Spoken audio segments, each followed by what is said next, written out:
Hey guys, how you doing? Welcome to Co-op Entertainment. Today we're going to be doing a movie review of Guardians of the Galaxy. I'm Bennett. I'm Sean. Alright, let's get to it. Alright, Ben, so let's start off with the positives of this movie. What did you like about Guardians of the Galaxy?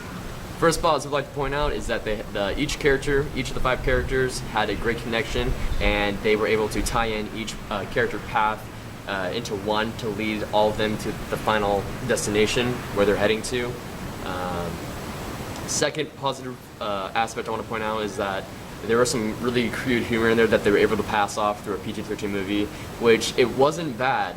You know, it was really good, but not so much that it needed to be like R or anything like that. Like, it was really good. It was just enough to like be like, maybe this should have been, you know, a little bit of an R movie, but maybe not. I'm gonna disagree with you there, but we'll keep going. I'll disagree, but keep going with your point. All right, we'll disagree to we'll discuss agree to that. yeah, we'll discuss that. Keep going. So, you know, there's that, the humor, the comedy was really good, and then I really liked the action. There was enough action, enough of the character. Each character had their own skill development. You know, Groot was more of like the support of a supporter character, and he was just like, I am Groot. And then at one point in the movie, he's like, we are Groot, and he like ties all Spoiler alert. Yeah, he ties all of them together in one and basically saves them and dies. So it was really cool. Major spoiler alert. Dies. Sorry. Yeah, he burns up. But you saying action? You're saying yeah, action. There's a lot of action Yeah. in there. You know, Rocket Raccoon with his big old guns, and then you know, Gamora with her sword, and then what's his name? Batista. Batista. What's his character name? Drax the Destroyer. Drax, who doesn't, you know, seem to be so much of a destroyer after he basically almost gets everyone killed. He Trying was to be a drunk. he was being a hard ass. He was drunk. He was being a hard ass. He's drunk. Hard ass. So, but that was pretty good. You know, Star-Lord had a really good story. There's one question that they didn't answer, and I hopefully they do answer it in the next one if they do a second Guardians of the Galaxy. So, but out of the 3, action, comedy, and character development are the top 3 positives that I can say about this movie. What about you, dude? All right, so just to answer your question, one of your statements, they are doing a Guardians of the Galaxy 2, and they did Sweet. announce a date, and that date is gonna be all right. And they did mention it during, I think it was a couple weeks ago, that they are doing Guardians of the Galaxy 2, and it's already been announced for a date. Just to answer your question, it is going to be July 28th, 2017. So they have that wrapped up. So just so Cool. you know that we can wipe our brows for that. Cool. No stress, right. no sweat, no pressure. So my positive things, kind of along the same lines of you with the characters. I really love the characters. I thought that they meshed very well together. And for what James Gunn did with these characters, these actors, especially what they did with a guy like Dave Bautista,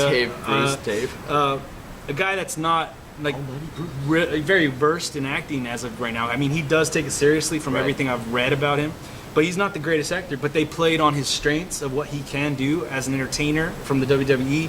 They played on his size. They used that as a big piece of who he is, and I loved his character, how dry and how literal he was. And so Yeah. one of the jokes, my favorite jokes of the film, is when they're trying to get out of the prison, and again, spoiler alert, Damn spoilers.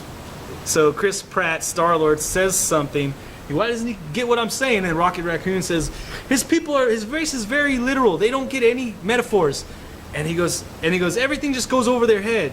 And Drax the Destroyer goes, nothing goes over my head. My reflexes are too quick. And for me, I just started rolling in the theater. Like, that for me is like something so funny. And James Gunn did a good job of playing off these character strengths, and that's just one example. They did a good job of playing to Bradley Cooper's wise ass. You know, Bradley Cooper, when he started acting, the stuff I would see him in, and he played a smart ass in a lot of stuff. And you know, he's pretty witty. Isn't he from Sunny Philadelphia? I don't remember ever seeing him there, but he might have had a role. He's I know from, he, like, he was some in kind of Wedding comedy- Crashers. some kind of He's been comedy in show. Yes Man. He's been in quite a bit of Really? movies. Yes Man? Yeah, Yes Wow. Man. Yeah, he's been in quite a Don't bit of remember him. movies, and he usually is quick-witted in his stuff. He's usually quick. So I like how they played to those guys' strength. Chris Pratt knocked it out of the park. He went from a fat slob to a yoked, buff, sexy man. And I'll say it, yeah, he was a sexy man. But But yeah, that's what I loved about it. They did they did a really good job of, just building up to those characters, those actors' strengths. I love that. They did a real good job with that. What's your second point, dude? All right, so second point, I like what they did with the action. Again, on your front, mine's a little different in the points that I want to focus on in the action part. What I liked about the action is that they didn't depend too heavily on any form of action. They didn't depend in the movie on guns. They didn't depend on pure hand-to-hand combat. They didn't depend purely on ships. Yeah. Everything was in there. It was every little thing that you could think of. Different types of action scenes, they were in there. There wasn't arrows, but there were swords. But you know what I mean, though. Yeah, Like there's swords, there's hand-to-hand, there's guns, there's planes, there's spaceships. They give you a taste of everything. There's like, the stone, the gem. I'm sorry, the gem. You have the little bit of the almost like the supernatural right there with the infinity gem. So I love that part of the action. Stone, That's really good. Comedy, the James Gunn comedy. I do not think it was too crude. I don't think that there was too many sexual innuendos. In fact, I can't even think of a sexual innuendo right now. I can. Tell me. It's the one where, Chris Pratt's trying to hit on Gamora, and they're at the balcony, and he's trying to sweet talk her on the edge, and they go in for the kiss, and then Gamora's like, I know you people. I know your kind. You and your hip-thrusting, hypnotic pelvic thrusts. Or That wasn't crude. That was not It was just crude. funny. So, I think the humor was good and it was lighthearted, but James Gunn did a good enough job with the script. He did a great job. He did a great job. He did a great job with the script, where he was able to keep it lighthearted, keep it funny, but at the same time, it still had some weight to it. The MacGuffin in the movie was the orb, which was the gem, but at the same time, you didn't really need that in there. Like, it was just there to be there. And so I like. I think it was there. I think the Infinity Gem was actually there to move the plot forward with Thanos. That way they can move on into the next phase and then understand where each gem is going to come into. That way they can. Again, wrap everything that's all just together. the MacGuffin of the movie. What the movie though is about is all this friendship, love, people, being able. Partnership. That's so you really don't even need the MacGuffin in there, but it's there for that purpose. For the purpose it's there is why it's there, but you don't even need it. You get through the movie without it, and I love that about it. Any negatives, Bennett? Negatives. You mentioned something it with was the characters. It was okay. Like overall, I wasn't like, wow, this is such a good movie. Like, wow, I would see it. Well, what's your negatives if you're gonna say that? No. Well, I would definitely see it twice. Like without a doubt, I would see it twice. But it grabbed me and it pulled me, but not like it didn't like pull me like the Avengers did. It was just all right. Like it was all right, but it wasn't a good all right. What are your negatives though? No, I don't specifically. I felt like, Drax was very literal. There was a part in there with Rocket Raccoon and Star-Lord. There was a spaceship, and then he's talking about something with, a plan with Rocket. I don't remember what the words in the dialogue was specifically, but he's like, oh. And he's like, oh, did you mean this? And Star-Lord's like, that's not what I mean. And it was just like a point where they didn't really need to put that in. But again, they did to understand the character development. So that, I just didn't understand that whole point of why they should put in something like that, where it just kind of just like not funny, I guess. Like they were trying to make a joke, but it just didn't, it flopped. So, I mean, that particular scene wasn't the best. I know what scene you're talking about. Again, I'm gonna have to disagree on that one, but anyway, keep going. I just didn't understand the joke. Now I thought it was funny when, someone says like, Star-Lord's like, calm down. What's his face? Damn it, calm down. Who's that? Ranger Rick. Calm down, Ranger Rick. And no one everyone's like, who's Ranger Rick? I was like, dude, I read this in like a long time ago. It's like Smokey the Bear, but in a raccoon. Okay. So I thought it was funny. So I, from my childhood, I picked that up. So what's the negative though? The negative? Okay, so your negatives. You didn't get one joke. I didn't get a joke. I didn't get a joke. You didn't get a joke. What's your other negative? That's about it. Okay, so you thought it was just an alright movie. I can't pinpoint. You didn't get a joke, and it didn't. I can't pinpoint negatives. When it pulled you, it let you go. It didn't do a full pull. I didn't do a full pull. Like okay. it was. it got me into wanting to, Okay. want to see it again, wanting to see the next movie, I see where they go with it. I think that if you're wanting to see a movie twice in theater, I think it's doing a pretty good job. So we'll go with that for you. For my negatives of this, and you mentioned it, and I thought you were going to touch on this, but you feel the same way I think about me, is that they should have touched on the Don't put words backstories. in my mouth. Yeah, Just joking. they didn't touch enough on some of the backstories, and for me, they could have touched a little bit more on Groot's backstory. Yep. Like you know what Drax the Destroyer's backstory is, Yep. but they don't Rocket's backstory. give you the true like depth of it. You just Yeah. know that Thanos killed his wife and child. Yep. They kind of give you a little bit more of Gamora. Who was, She was a father was killed. Parents were killed with Killed Thanos, with and Thanos, she and then he was became adopted. tortured. But they could have gone farther. The one that they truly showed was Star-Lord because he's the main character. He's Yeah. the lead of the film.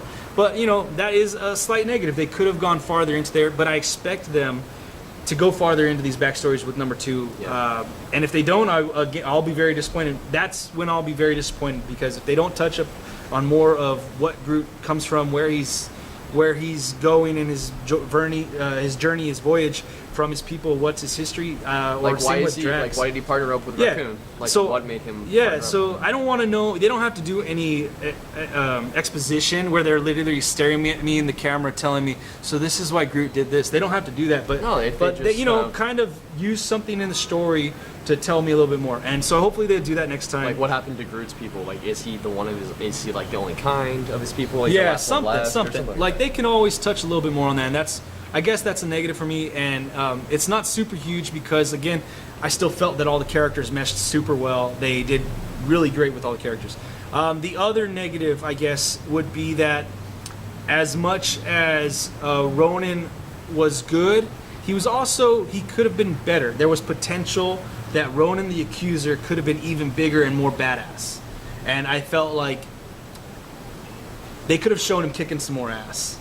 Like he kills the one dude where he breaks the dude's neck with his hammer. Yeah. Yeah. And other than that, there wasn't much action with Ronan. I mean, he Yeah. smashes the dude's head in the beginning. There's not a dialogue, but Yeah, like Ronan could have been way more badass. Like I understood why Ronan was doing what he did because they have exposition, they have a monologue telling us why he's plans doing are. it because of the 1,000 years of war. But he I could think have it would've been a been- lot more badass. dude, I think it could have been badass if there was like a huge fight with the whole team, and just like tackling him and like trying Well, to yeah. over him instead of just like being like, I got the gem, whatever. If you and if then you if you bam, put and then- together all the fight scenes with Ronan the Accuser, you probably got a minute or less. Probably a minute or less with, and most of it's with Drax. It's Well, yeah. when Drax gets about- beat up 'cause when that's he's the drunk, revenge story, and then yeah. he gets beat up at the end too. So I mean, they could have made Ronan the Accuser much more badass. So I guess those would be my 2 negatives about this. Are there any like spoilers or anything you want to talk about? Like do. major spoilers that you want to mention right now? I do. Go ahead, tell me. It's I like the part at the end when there's obviously at the end Groot, like we said, spoiler, Groot dies, but then he comes back and Rocket's holding the ship and he's all crying. He's like, "Oh, my best friend died." Shit. And he comes back at the end and you see Drax is sitting over here. He's a and baby He's got Groot. he's got his knife and he's just sharpening it. And Groot's over here. what is it? It's Do your thing. the do Jack- your, the do your J- do your thing. the Jackson 5. I know, but do your knife thing. Oh, do the knife, the cut. He's you're like saying- cutting I'm like- it, and he's all cutting, and in the middle of the song, Drax looks over and he moves, and he's like, yeah, and he keeps going with it. And I thought that's such a it was a cute part because It was so cute. It- You just no, wanna it- squeeze this little puddle. no, I thought it was a cute part because it's just like, dude, like Groot's little kid again. Like I Yeah. could get that feeling. Like I Yeah. know how that is. Yeah. Like when you get in the groove, like I That's want to cool. dance to that song. That is cool. Part of me though wishes that maybe Groot was actually dead, because then it Oh. would have made it like heavier. You know what I mean? It would have been. But at heavier the same then. time, though, now we get a chance to see Groot in the second film. One Dude, of I my love that spaceship. yeah, I love the that Milano, spaceship. Oh, and I God. wonder if he named that because of Milano cookies. I was just wondering. I don't know. Maybe he grew up eating those as a child. I don't know. I've never had a Milano cookie. So. I've had 1 or 2. They're pretty decent. Anyway, I guess my spoiler would be regarding. There's lots of stuff in there, Easter eggs in there. If you pay attention, you can see a lot of it. Pete There's the Duck was in there at the very end. what? Pete the Duck. Howard the Duck is Howard, in the shit. Howard Howard the the Duck Duck is is at the the end. end credit scene, And I saw the movie twice, and so I saw it at the end credit scene, but I kind of already knew he was going to be somewhere in the movie because I saw some leaked documents about properties being involved in the movie. So you see him at the end of the movie. The second time I watched it, though, I was just watching it with my friends, and we were in the scene with the Collector when they first get there, and if most of the scene is focused on the Collector when he's doing his thing with the worlds and how everything was created. And then they get to the point where he's still talking, and right in the background, the camera just moves slightly to the right a little bit of him, and over his left shoulder, if you look up in the top, there's a cage with Howard the Duck in it, but it's blurry because the focus is on the Collector. But you don't notice this because you're like into what's going on right now. You're not looking around. So so Howard the Duck at the end of the movie, as a spoiler, is not actually really like a spoiler because he's actually in the movie in the middle of the stinking movie. Okay, yeah, and then also there's another thing in there which also is kind of from Thor, or not, end of Thor 2, when they take the ether to the Collector. Yeah. And also in this one as well, you see, I think it's Michael Korvac. You see, I'm probably getting his name wrong. Let me know if I am. You see his cocoon in the Collector's base. And so, just as a spoiler for this right now, Star-Lord is not entirely human. He has a father that is otherworldly. So I'm wondering, Got that. is that his father? Is someone in else? the Collectors? Yeah. Yes. Yeah. He goes into a cocoon. If I remember my comics right, he goes into a cocoon, like a slumber type thing, and his cocoon. I'm sure he's in his cocoon. He's in the Collector's base. So that's a pretty cool spoiler there. I had no background, so that's interesting. Yeah, no, it's really cool, and like there's things like that throughout. So he's a the butterfly. movie. Yeah, he's a butterfly. He's or a moth. Or a moth. I guess.